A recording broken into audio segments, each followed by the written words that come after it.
हम सभी लोग भगवान की भक्ति से अपने जीवन को अच्छा बनाने की प्रक्रिया पर विचार कर रहे हैं। भक्ति किस तरह से की जाए कि हमारा चित्त निर्मल हो, हमारी चेतना परिष्कृत हो और हमारा जीवन अच्छा बने।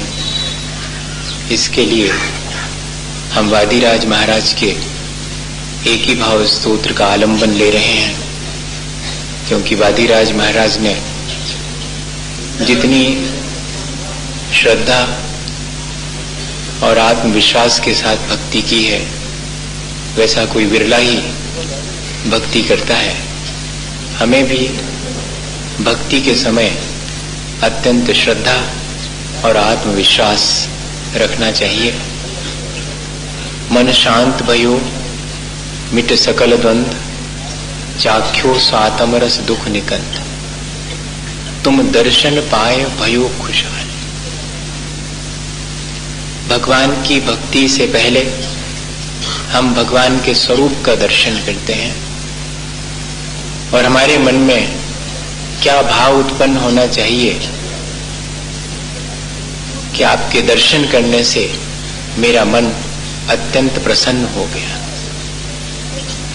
मन की प्रसन्नता के मायने हैं मन का स्वच्छ हो जाना। मन का स्वच्छ होना यानी उसमें से विषय कषायों का निष्कासित हो जाना।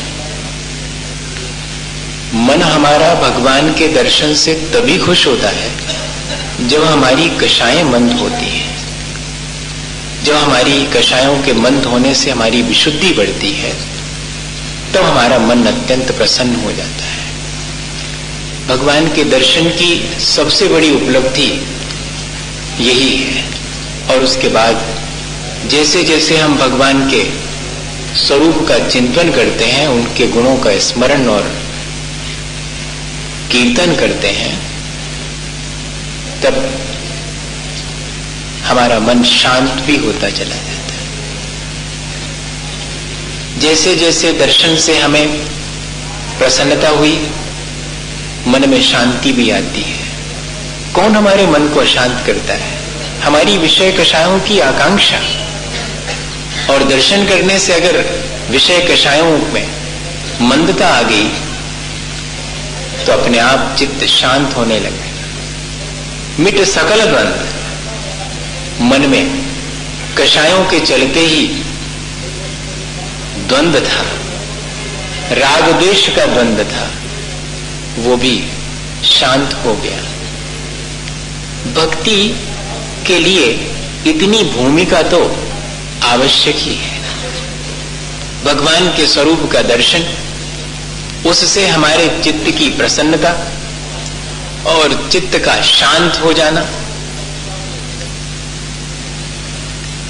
चाख्यो स्वातम रस दुख निकंद, जैसे जैसे चित्त शांत हुआ,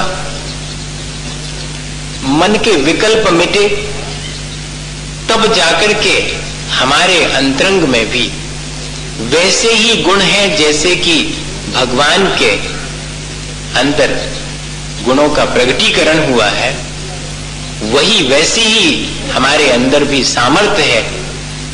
उसकी तरफ ध्यान जाते ही चाख्यो स्वातम रस दुख निकंद, समस्त दुखों के समूह को नष्ट करने वाला वह जो आत्मा का रस है, वो तब आना शुरू होता है। भक्ति हमें इतनी गहराई तक और इतनी ऊंचाई तक ले जाने वाली चीज है। भक्ति बहुत शतही नहीं है। वर्तमान में जो हम भक्ति करते हैं वह बहुत शतही है। हमारे शरीर को और हमारी वाणी को थोड़ा सा स्पंदित करती है, लेकिन हमारी चेतना या हमारे मन को वो भक्ति स्पंदित नहीं करती।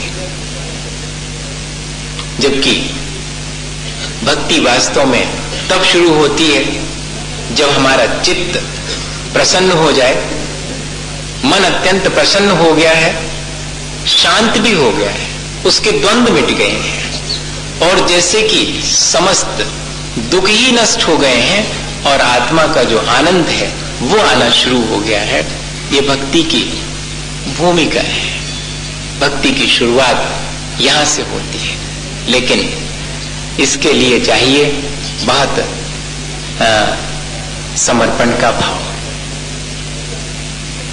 वो अपन लोगों के अंदर आ नहीं पाता। अपन चर्चा तो करते हैं, मैं भी रोज आपसे आखिरी में यही कहता हूं कि हमारा समर्पण का भाव, ये समर्पण ऐसे नहीं आता, कहीं से इसे हम अभ्यास करके नहीं पा सकते हैं। ये तो सहज रूप से आता है। वो सहजता भी कैसे आएगी? जैसे जैसे हम भगवान के स्वरूप का दर्शन करेंगे तब आएगी।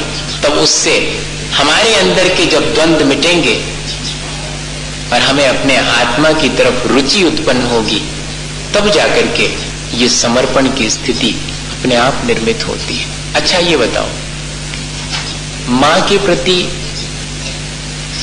बेटे का प्रेम बहुत क्यों होता है? कभी विचार किया?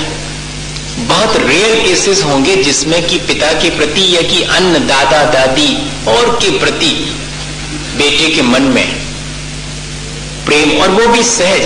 बाकी के प्रति तो कहना पड़ेगा कि ये देखो, इनसे अच्छा रखा करे, इनके प्रति, ये तुम्हारे मामा जी हैं, ये तुम्हारे चाचा हैं, ये दादा हैं, ये ताऊ हैं, फलाना, ये बताना पड़ेगा। लेकिन माँ के बारे में बता नहीं पड़ता। ये नहीं कहना पड़ता कि ये तुम्हारी माँ है और तुम्हें इससे प्यार करना चाहिए, माँ से बहुत प्रेम रखना चाहिए। ऐसा किसी को सिखाना नहीं। किसी कोई स्कूल आज तक नहीं बनी हुई है, ना कोई हमें शिक्षा देने की इसके लिए आवश्यकता है।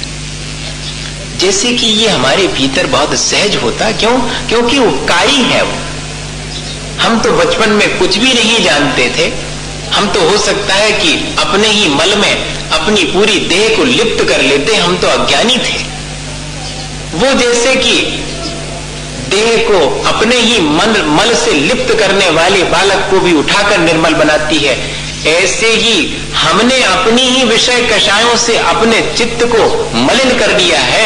उसके लिए अगर कोई उपकारी है, धुलाने वाला है, तो माते वालस्यतानु शास्ता, माँ के समान बालक का हित चाहने वाले तो अनंत भगवान ही है, अत्यंत परोपकारी है। ये भाव मन के भीतर उत्पन्न होता है, तब सहज ही हमारे मन में समर्पण का भाव और श्रद्धा का भाव आता है कि इस संसार में मेरा इनके अलावा कोई उपकारी नहीं है। और एक बार अगर ये भाव हमारे अंदर आ गया तो हम उनकी सेवा कहें या भक्ति कहें, जो भी कहना चाहें, समर्पण कहें, वो सब हमारे भीतर आना शुरू हो जाता है। एक राजा के जन्मदिन पर राजा के मित्र ने और राजा साहब को एक सेवक भेंट स्वरूप दिया।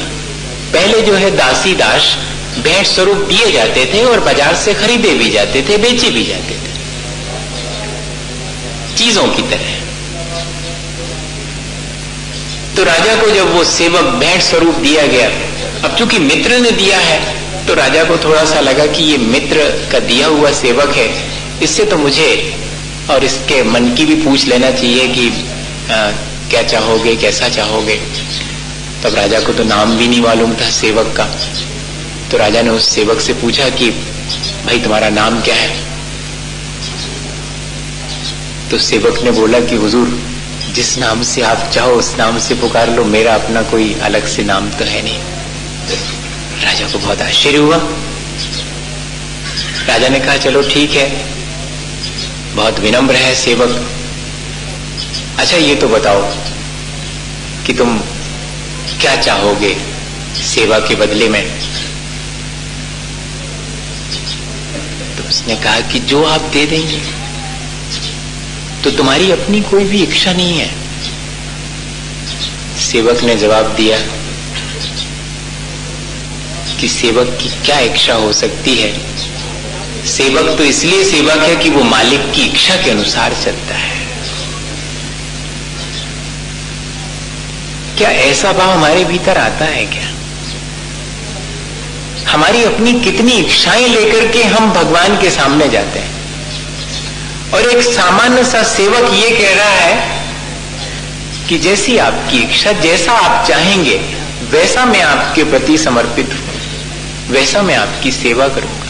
ये उदाहरण पढ़ करके मुझे लगा कि अपन की सेवा और अपन की भक्ति में और अपनी श्रद्धा में कहाँ कमी रह जाती है, अपने अंदर जो मन में इच्छाएं हैं वो हमारी शांत नहीं हो पाती, इसलिए हम समर्पित नहीं हो पाते।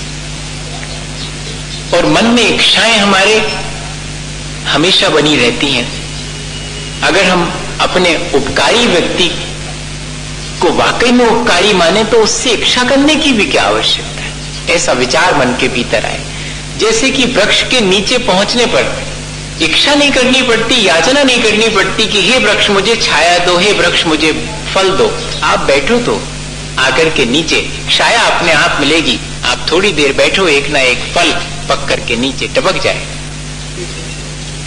ये हमारे मन में ऐसा उपकार का भाव अगर आता है तो ही हमारी भक्ति सार्थक है। लोकस सैकस तमसी भगवन निर्निमित्तेन बंधु त्वय्ये वासौ सकल विषया शक्तिरप्रत्यनीका भक्ति स्फीताम चिरमदिवसन मामिकाम चित्त सय्याम मय्युत्पन्नम कथमिव ततः क्लेश यूथम सहेत जन्माढ्याम कथमपि मया देव दीर्घम भ्रमत्वा प्राप्तैवेयम तौ नय कथा स्फार पीयूषवापि तस्यामत्ये हिमकर हिम व्यूह शीते नितांतम निर्मग्नम माम न जाति कथम दुख दावोपताप। भक्ति वादिराज महाराज करते हुए कह रहे हैं कि लोकस सैकस तमसी भगवन निर्निमित्तेन बंधु। हमारे भीतर ये भाव आ ही नहीं पाता है भगवान। वैसे तो हमने सुना है कि आप सबके समान रूप से बिना स्वार्थ के हित चाहने वाले बंधु हैं। आप एकमात्र अनंत भगवान हैं जो प्राणी मात्र के कल्याण की भावना से अनंत पद को प्राप्त करते, तीर्थंकर पद को प्राप्त करते हैं। सबके कल्याण की भावना उनके अंदर है, यानी सबके कल्याण में वो निमित्त है। वे सबके बंधु हैं, इतना जरूर है। वे किसी का अपनी तरफ से कल्याण नहीं करते, कोई उन्हें अपने कल्याण में निमित्त बना ले तो बना ले। जो उन्हें अपने कल्याण में निमित्त बनाना चाहे वे उस किसी को इनकार नहीं कर सकते कि आप हमारे लिए अपने कल्याण में निमित्त नहीं बना सकते। यही उनका तीनों लोगों के बंधु होने का लक्षण है। जो उनकी शरण में आता है और जो उनको उनके प्रति अपनी श्रद्धा व्यक्त करता है वो अपने चित्त को निर्मल करके अपना कल्याण कर सकता है। वो किसी को मना नहीं कर सकते कि आप मेरे निमित्त से अपना कल्याण मत करो, लेकिन वे किसी को बाई फोर्स ये भी नहीं कहते कि तुम अपना कल्याण कर लो, तुम्हें अपना कल्याण कर ही लेना चाहिए। नहीं, तुम करना चाहो तो कर लो, मुझे निमित्त बनाना चाहो तो बना लो। ऐसे निस्वार्थ बंधु हैं। पहली विशेषता ये है। अप्रत्यनीक शक्ति, निर्बाध प्राणी मात्र को उसके सुख दुख को, तीनों लोकों के चेतन अचेतन पदार्थों को जानने की केवल ज्ञान रूपी सामर्थ्य भी आपके भीतर है भगवान। ये दो चीजें आपकी बहुत महत्वपूर्ण है। एक तो ये कि आप निस्वार्थ भाव से सबका भला चाहने वाले हैं, ये मुझे एहसास हो गया है। आपका यह उपकारीपना मुझे मालूम पड़ गया है। जैसे बेटे को मालूम रहता है कि कोई मदद करे या ना करे माँ तो मदद करेगी, उसके पास जाके याचना करने की भी आवश्यकता नहीं, बस जाना भर है मुझे उसके पास। उससे ये भी नहीं कहना पड़ता है कि तुम मुझे माँ ये दोगी कि नहीं दोगी। उसके सामने तो सीधे जाके यही कहा जाता है कि ये चाहिए मुझे। और कई बार तो चाहिए ये भी नहीं कहना पड़ता है, सहज रूप से हमें वो चीज प्राप्त हो जाती है। तो ये उपकार का भाव हमारे भीतर। और दूसरी चीज कि आप सब कुछ तो जानते हो, मुझे कहने की क्या आवश्यकता है मैं आपसे कहूं कि मुझे ये चाहिए या मुझे ये नहीं चाहिए। मुझे तो सिर्फ इतना करना है। वादिराज महाराज कह रहे हैं, भक्ति स्पीताम चिरमदिवसन मामिकाम चित्त सैया। भक्ति के द्वारा मेरे चित्त में मैंने एक सैया बनाई है, भक्ति रूपी अपने मन की सैया बनाई है, जिस पर कि मैं आपको स्थापित कर चुका हूं। अब ऐसी स्थिति में आप ही बताओ भगवान कि मेरे हृदय में आप विराजो और मेरे जीवन में अगर कोई कष्ट आए तो उसे आप सहन कैसे करोगे। और जब आप सहन नहीं करोगे तो कहने का आशय यह है कि वो दुख दूर अपने आप ही हो जाएगा। इतना आत्मविश्वास है और इतनी श्रद्धा है। हमारे भक्ति के समय हमारे अंदर भी ऐसा ही भाव आना चाहिए कि भगवान अत्यंत उपकारी हैं, मुझे उनसे मेरे ऊपर उपकार करो ये कहने की आवश्यकता नहीं है, और किस तरह उन्हें उपकार करना चाहिए ये उन्हें डायरेक्शन देने की आवश्यकता नहीं कि ऐसा ऐसा मेरे लिए करो। वे तो सब जानते हैं। मुझे सिर्फ इतना करना है कि अपनी भक्ति के माध्यम से उन्हें अपने भीतर बिठा लेना है, तब फिर मेरे अंदर कोई दुख रहेगा ही नहीं। अगर दूसरे तरह से विचार करें तो जो व्यक्ति अपने भीतर राग द्वेष से रहित वीतराग अवस्था का अनुभव करता है, उस व्यक्ति को कोई दुख होगा क्या? एक तरह से कथन किया जाए अगर व्यवहार की दृष्टि से, तो जिसने अपने भीतर भगवान को बिठा लिया तो उसके कष्ट दूर हो गए। ये बहुत व्यवहारिक सी दृष्टि है, जबकि भगवान वहां से उतर के हमारे भीतर आगे बैठने वाले नहीं है। लेकिन इसके पीछे भाव क्या छिपा हुआ है, क्या अध्यात्म छिपा हुआ है? हमारे भीतर भगवान का बैठना यानी हमारे भीतर की वीतरागता का प्रकट हो जाना। और जिसके भीतर वो वीतरागता भक्ति के माध्यम से प्रकट हो गई है, उसके जीवन में दुख आएगा क्या? होते हुए भी वो दुख उसे दुख नहीं जान पड़ेगा। वो तो कर्म के उदय में होने वाली स्थिति है। मेरी चेतना उस दुख से प्रभावित नहीं है।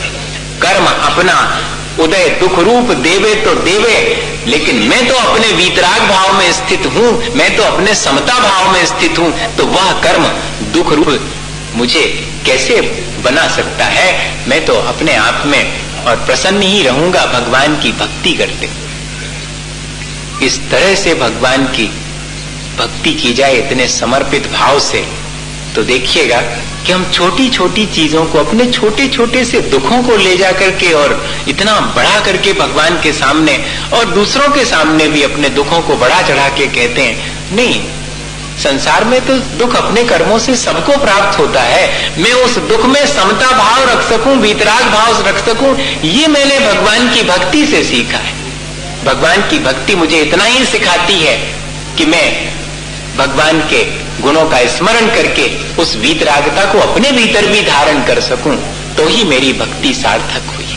और थोड़ा आगे बढ़ के और कह रहे हैं कि भगवान इसे कर्म का उदय कहो, मेरा भाग कहो, कथमपि किसी भी तरह से मैंने जन्माटव्याम कथमपि मया देव दीर्घम भ्रमित्वा, अनादिकाल से इस जन्म रूपी अटवी में, इस जंगल में, संसार के भ्रमण करते हुए जैसे कोई जंगल में भटक जाए और प्यासा है, भटकते भटकते न रास्ता सूझता है और अब तो कंठगत प्राण हो गए हैं, और अचानक उसे जलाशय मिल जाए तो क्या स्थिति बनेगी? जन्माटव्याम कथम मया देव दीर्घम भ्रमित्वा प्राप्तव्यम तौ नय कथा स्पार पीयूष भापी। एक तरफ तो मैंने अपने चित्त की सैया पर आपको विराजमान कर लिया है और वीतरागता का अनुभव कर रहा हूं, समता भाव का अनुभव कर रहा हूं। कानों में आपके हृदय में बैठे होने से आवाज आ रही है, आपकी वाणी मुझे सुनाई पड़ रही है। एक तरफ भगवान की उपस्थिति का एहसास, दूसरी तरफ उनकी वीतराग वाणी, और वही है वापिका के समान पीयूष वापी। अब मुझे करना क्या है? मुझे दोनों चीजें मिली हुई है। एक तरफ भगवान की वीतरागता का दर्शन, मैं उन्हें अपने भीतर वीतरागता के रूप में प्राप्त कर सकता हूं और उनकी वाणी को सुन सकता हूं और उसके माध्यम से मैं शांत हो सकता हूं। लेकिन वाणी में अवगाहन करना पड़ेगा, जैसे कि अपनी प्यास बुझाने के लिए, अपनी दाह कम करने के लिए किसी भी जलाशय में हम स्नान करते हैं, ठीक इसी तरह से जन्माटव्याम कथम मया देव दीर्घम भ्रमित्वा प्राप्तव्यम तौ नय कथा स्फार पीयूष वापी। तस्या मध्य, उसके बीच में क्या है? हिमकर हिम व्यूह शीते नितांतम, अत्यंत हिम के समान, सी चंदन की समान या कि चंद्रमा की चांदनी के समान जिसमें शीतल जल भरा हुआ है। मुझे करना क्या है? निर्मग्नम माम, मुझे तो सिर्फ उसमें डूबना है, ये काम मेरा है। बाकी सब आप कर दो, हम अपनों भर काम नहीं करें जी, आदत छोड़ना पड़ेगी। हाँ, हम अपना काम करें, बाकी सारी चीजें सहज हो जाएंगी। भगवान की भक्ति करते समय दो काम हमें करना आवश्यक है। एक तो उन्हें अपने हृदय में हम स्थान दे रहे हैं, अर्थात उनके जैसी वीतरागता को हृदय में धारण कर रहे हैं, और साथ में उनकी वाणी का अवगाहन कर रहे हैं, उसमें निमग्न हो गए। दुख कितना भी आवे, ज्ञान अगर हमारे भीतर है तो उस ज्ञान के द्वारा हम उस दुख को आसानी से जीत सकते हैं। इसलिए दोनों चीजों का समन्वय देखिएगा दो पदों में। एक तरफ भगवान की वीतराग मुद्रा का दर्शन और उनके वीतरागता का भाव हमारे भीतर, और दूसरी तरफ वाणी कानों में पड़ रही है, उसमें हम निमग्न हैं, डूबे हुए हैं। जैसे कि किसी को बहुत पीड़ा हो और उसके मन की कोई बात कोई उससे करने लगे तो क्या होता है, पीड़ा भूल जाती। बताइए, नहीं भूलती है? अपन कहते हैं कि भैया थोड़े बहला लो, रोन लगो है लड़का, बहला लो। अच्छा बहला लो, कचू में लगा लो, कैसा? ये क्या चीज है? ऐसा ही हम अपने दुख से बहल जाते हैं। दुख तो अपने कर्मों के उदय में सबके है, कमती बढ़ती, लेकिन उस दुख के बीच भी और वीतराग भगवान की वाणी का रसास्वादन करते समय वो हमारा दुख हमें दुख नहीं जान पड़ता। या तो भगवान की वीतरागता में डूब जाएं, या उनकी वाणी का हम चित्त से अभ्यास करना शुरू कर देवें। इन दोनों स्थितियों में और हम दुख से बच सकते हैं। असल में भगवान की वीतरागता का स्पर्श और भगवान की वाणी का स्पर्श, ये दोनों ही हमें अपने भीतर महसूस होना चाहिए। जैसे कि स्पर्श हमें बेटे के सिर पर माँ का स्पर्श होने पर जैसे वो शांति का अनुभव करता है, ऐसे ही अब वहां तो कहीं भगवान बैठे नहीं है जो हमारे सिर पे हाथ फेर दे, हमारी पीठ पर हाथ थपथपा दें कि डरो मत। नहीं, हमें उनके स्पर्श का एहसास स्वयं करना पड़ेगा। और अगर वो स्पर्श का एहसास हमारे भक्ति के दौरान हमें होता है तो फिर वो हमारी भक्ति हमारे मन को निर्द्वंद, शांत और दुख से मुक्त कर देती है और हमें आत्मा का आनंद आना शुरू हो जाता है। कई ऐसी घटनाएं हैं जिनको अगर अपन देखें। मैं हीरापुर में 1980 में द्रोणागिरि आचार्य महाराज के साथ में हीरापुर से बिहार करने का समय आया। उस समय क्षुल्लक अवस्था में था, बना ही बना था, मुश्किल से 2-2.5 महीने हुए थे। आचार्य महाराज बहुत चिंता रखते थे कि चल पाएगा कि नहीं चल पाएगा, कैसे क्या होगा। पूछ लेते थे बिहार से पहले, क्यों क्षुल्लक जी ठीक है? तो मुझे क्या कहना है, हाथ जोड़ना रहते थे, हाथ जोड़ लेता था क्या ठीक तो चले क्या? अरे मैं कौन होता हूँ, आप मेरे से पूछ रहे हैं? मुझे ये लगता था, मैं बोलता नहीं था, अभी भी नहीं बोलता हूँ। जब आप कभी मुझे आचार्य के पास देखेंगे तो इतना बोलने वाला आदमी वहां चुप्पा हो जाएगा जितना यहाँ बोलता देखता है सुबह से शाम तक। उनके सामने क्या बोलना। तो ऐसा मेरे से पूछ करके और आचार्य जी बिहार करने के लिए और निकल गए। वो सोच रहे थे कि ये आ ही रहा है पीछे पीछे मेरे, और मैं दर्शन कर रहा हूं। उतने बीच में मुझे बहुत तेजी से और पीड़ा हो गई पेट में। मैं थोड़ा सा रुक गया, क्या आचार्य को तो बोल दिया मैंने। और आधा किलोमीटर आगे निकलकर उतनी दूर उन्होंने देखा, क्यों क्षुल्लक जी कहाँ हैं? तो मैंने किसी को बोल दिया था कि बोल देना आचार्य को कि वो आगे बढ़े, मैं बस अब भी आता हूँ, थोड़ा सा तकलीफ होने से 5 मिनट रेस्ट करके आता हूँ। आप आश्चर्य करेंगे कि उतने दूर जाने के बाद मैंने कभी पीछे लौटते नहीं देखा आचार्य महाराज को आज तक उसके बाद। लेकिन वापस लौट करके आए। मैं मंदिर में ही हूं, मैं दंग हूं। क्या हुआ? मैंने कहा थोड़ा पेट में दर्द हो गया था। आपको तो मैंने ये कहा था कि आप आगे निकल जाते, मैं तो आ ही रहा था। अच्छा लाओ कहाँ दर्द हो रहा है? आधा दर्द तो खत्म ही हो गया, मैं आपसे कहूं।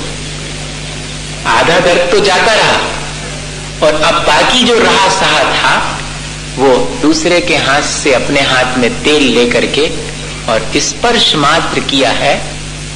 मैं आज भी वो क्षण याद करता हूं कि वो दर्द कहां चला गया, कौन सी वो औषधि थी।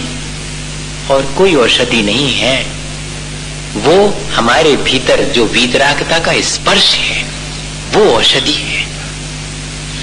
ठीक है, हमें हर समय तो ऐसा स्पर्श नहीं मिलेगा, लेकिन क्या हम अपनी श्रद्धा से, अपने आत्मविश्वास से उस स्पर्श की अनुभूति हर समय नहीं कर सकते हैं?